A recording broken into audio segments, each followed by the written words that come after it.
Hello, I'm Smooth. I've made a game in 3 hours and I'm going to tell you about it. I encourage you to give it a quick, spoiler-free try before we begin. There's a link in the description. This week's Try Gem theme was Life in a Box, which reminded me of Conway's Game of Life, not a game, but a cellular automaton, a system defined by a simple set of rules with complex emerging behaviors. Quite simply, there is a grid of cells that can be either alive or dead. Every time the engine ticks, we update every cell according to the following rules. If a cell has 2 live cells adjacent to it, its state remains unchanged. If it has 3 live cells adjacent, it becomes alive, whatever the state it had before. If it has any other number of adjacent live cells, it becomes dead. So my reasoning is we can take this system where a small change in the initial state can have an enormous impact on a later state and make a puzzle game.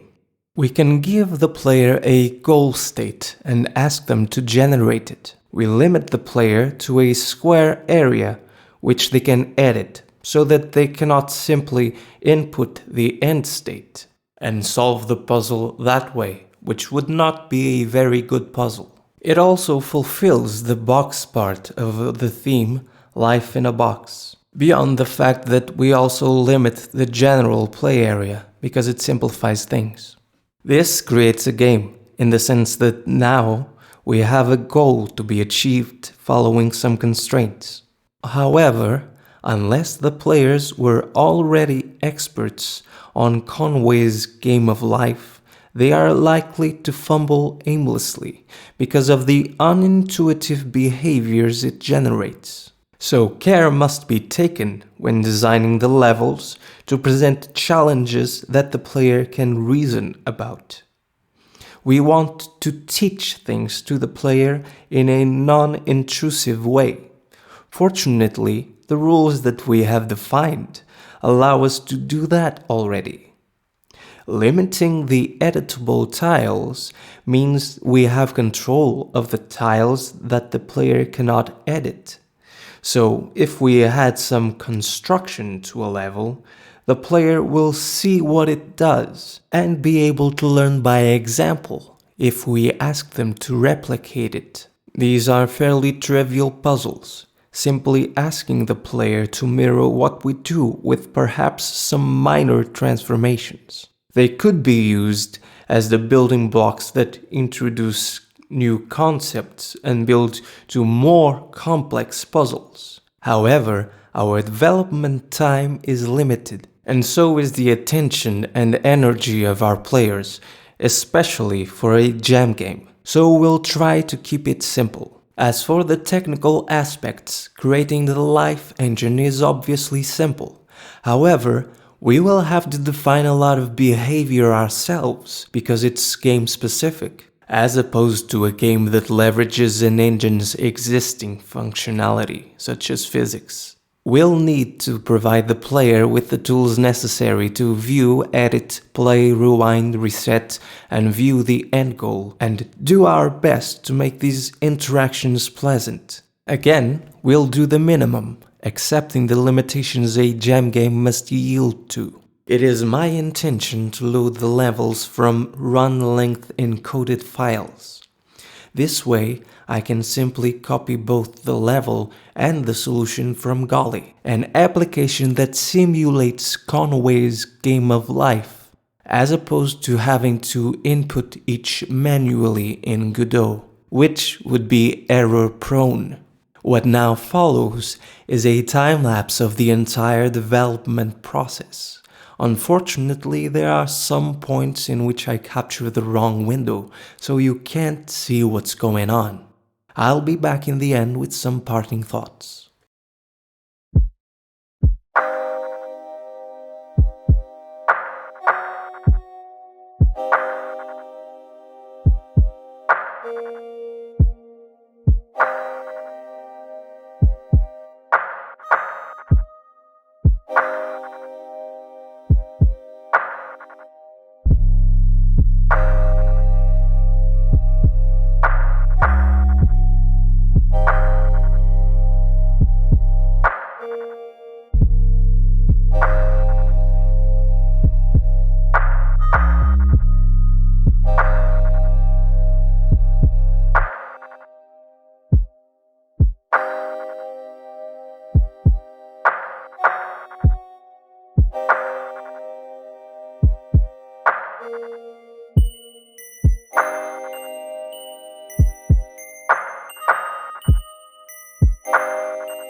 So I was able to complete the game within 3 hours with only some minor oversights. I added a reset button that has no functionality, and a label for the level that doesn't update. I also allow the player to go to negative levels, which Godot simply ignores gracefully. and I wasn't able to create music for it within 3 hours as I frequently do. It's possible that the game occupies a strange space in its difficulty, too easy for those who just get it, and too hard for those that do not. But I'll have to wait for player feedback to know if that's true. Either way, creating the puzzle of life was enlightening, as it so often is when diving beyond my comfort zone. A good reminder that game design is not about controlling every variable. It's not about building a train track and having the player run across it. Or at least, not just that. It can be building an all-terrain vehicle and seeing where it takes you. And even though this game doesn't do that, it makes me think that there could be a game that uses these mechanics to do that. A game whose problems are more open-ended and can be solved many ways, and with solutions that the game designer didn't consider. I will now leave you with this thought. Consider that your best game may not be a game that you can imagine, but simply a game that you can make. I've been Smooth Process. Play on.